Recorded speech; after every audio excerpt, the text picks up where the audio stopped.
let's jump into the weekend. And we'll start, I guess, I'm going to start with you first because I think we're going to be in the same wavelength here. Yeah. United fans, we've been through it. It's been a tough 18 months. I want to start with our biggest talking point from the weekend. What is your biggest talking point from what has been a crazy weekend from the Premier League?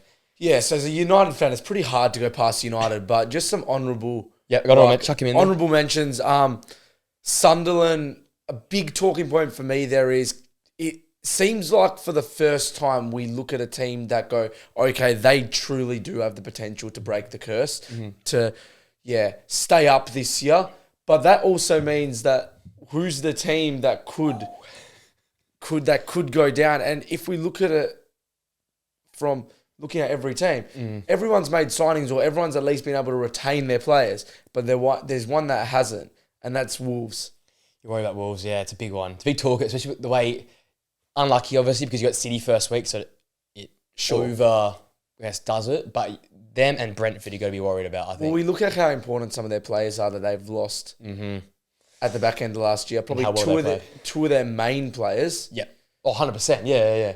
Probably their two best players, I would argue, from last season. And they haven't replaced them properly. They've made a couple of signings, but no one of that pedigree.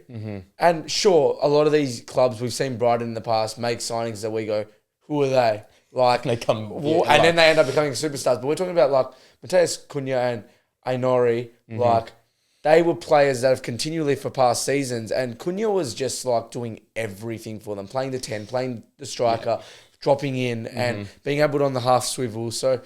Worried about them, but we'll go to my main talking point without wasting too much time. Yeah. So United, happy, sure. You have to be happy. Yeah. Well, like quoted by the guy who usually sits in this seat whilst I'm over to the left, it's always,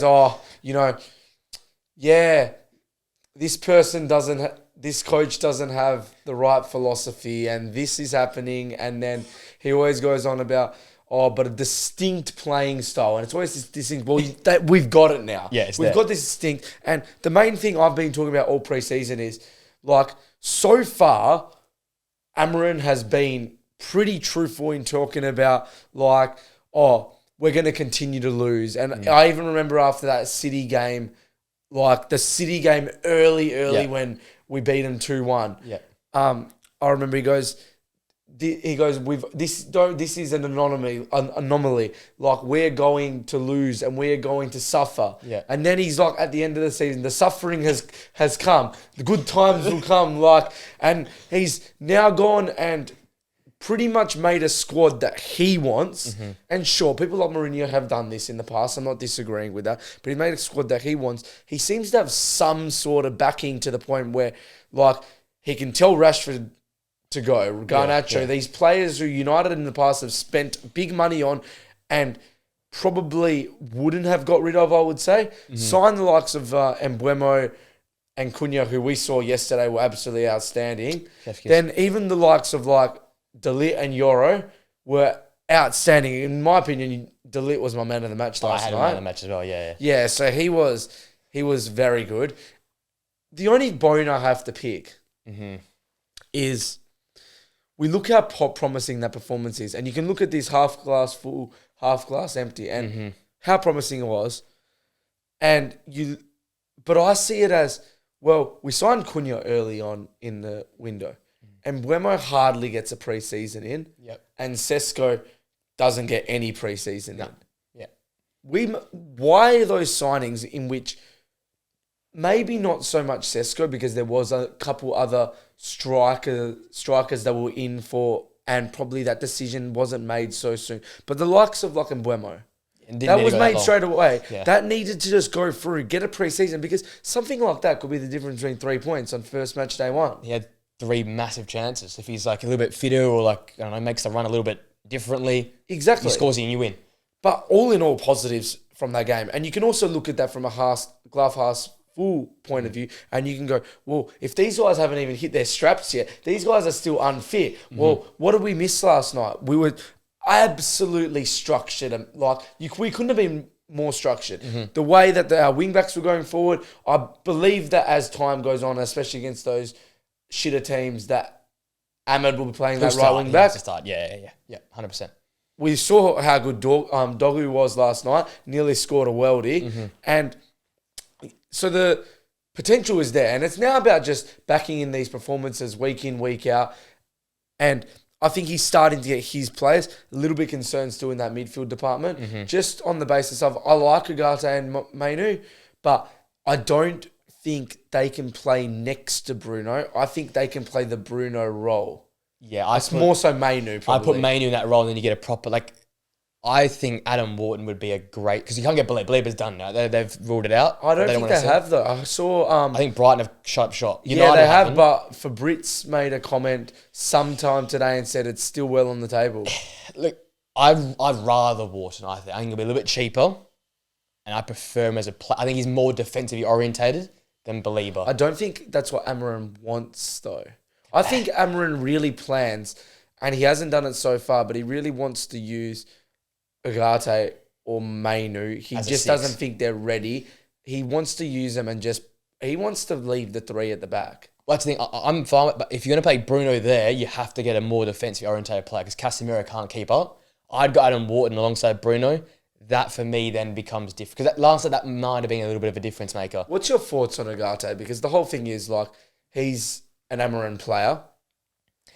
I know he wasn't signed by Amarin, but he's an Amarin player. Was pretty good in that Sporting system. Knows the system well. Played that role. Like, do you think that he's just not good enough? Like, what's your thoughts? I think he's got the potential to be good enough. I think it's the limited game time, other players performing, and the physicality of the Premier League. Sure. It's just a different level. Like I think he's a physical player in every other league, international football. But when it comes to Premier League football, Ekatike said it, Reinders said it this weekend, all the new players like, well, it's a big jump up. And I think he hasn't quite got to that level. Because you think about the midfielders in the Prem, like Rodri's, Reinders, Arsenal have Rice and they've got Zuba. Like there's top tier midfielders. He's not in that A tier, B, C tier. If you're not physically up to it, the gap is showing. Yeah. And like you look. I'm trying to bring the stats out quickly before we wrap it up. 61% of possession, 1.5 XG, 22 shots, 7 on target, 475 passes to 294. So it wasn't like, I think the midfield in transition get caught out, but on the ball we're all right. But I just think if you have a Wharton or a Belieber next to a Bruno, then Bruno can go much further forward without the fear of Casemiro getting caught out. Yeah, no, you're 100% right. And that's what the positives was. Like, it was that possession, and it wasn't just like aimless possession as well. It was in good positions to be able to attack, to be able to use like our whole attacking profile to our advantage. Because when you look at it, like all in all, especially in that last, I think it was 35 minutes once the lot was off, we have attacking players like Ahmed and Dorgu who are both attacking wing backs. Yep. Then we've got, Ahmed's a winger in itself. But then we got Cunha and Mbeumo, Sesko and Bruno. Yeah. So just there, that's 6 attacking options. Yeah. Who all of them can play pretty much the 10 and above. Yeah. And then big shout, you mentioned as well, shout out to Lit. I reckon best game he's played in the United kit. Like the one before the injury, he got injured. One of his better games. I think he scored in that game. Yeah. But this game for me, in terms of the occasion, first game of the season, tracking back, Gyökeres barely had a touch. De Ligt for me was just out. Like that was the De Ligt I expected last year. I think I'm going to get that this season. I'll make one, and I know it's very early on and don't want to be making comments too early, but I'm very happy we signed Sesko over Gyökeres. Yeah. And it's not that I don't think Gyökeres isn't a good player. And I just think that, like you said about Premier League midfielders, I think the physicality of the Premier League, and you can't put it in the back of your head that this guy's been in English football before. Yeah, he's done it. And absolutely stink the park up.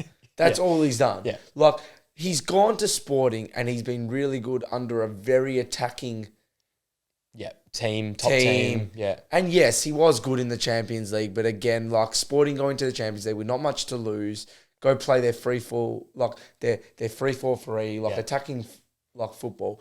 So I'm very happy, and I think Sesko, like, although again another person who probably hasn't completely proved himself, and he still's got a long way to go, and who knows what like could present himself, but it's still probably that more physical player and more probably naturally talented, I would say as well.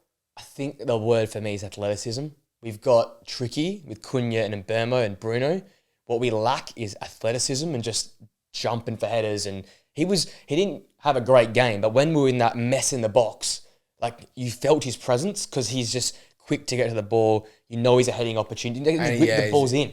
That for me, I think raw talent. I think it's again. I'm not massive on Sesko coming into because I think he relies on others around him. But the way I saw Bruno and Mbeumo and Cunha link up so well yesterday, all Sesko has to be is that athletic player, and that's what he is. So I'm positive there.